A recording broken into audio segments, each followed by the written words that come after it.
প্রিয় ভাই বোনেরা, প্রিয় দেশবাসী, বিএনপির নেতৃত্বে গণতন্ত্রের অভিযাত্রায় বিজয়ের শুরুতে আমি স্বাধীনতা প্রিয়, গণতন্ত্র প্রিয় দেশবাসীর উদ্দেশ্যে আহ্বান জানিয়ে বলতে চাই, যিনি যেই দলেরই সদস্য, রাজনৈতিক দলেরই সদস্য হন না কেন, আমাদের অবশ্যই সকলের একটি কথা মনে রাখা দরকার।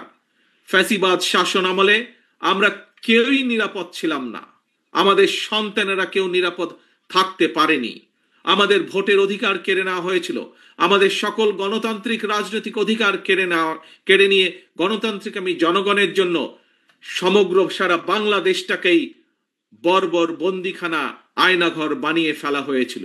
সুতরাং দেশে যদি গণতন্ত্র এবং আইনের শাসন না থাকে, তাহলে নারী কিংবা পুরুষ, সংখ্যালঘু কিংবা সংখ্যাগুরু, আমরা কেউই নিরাপদ নই। একমাত্র গণতন্ত্র এবং আইনের শাসনই জনগণের নিরাপত্তা নিশ্চিত করতে পারে।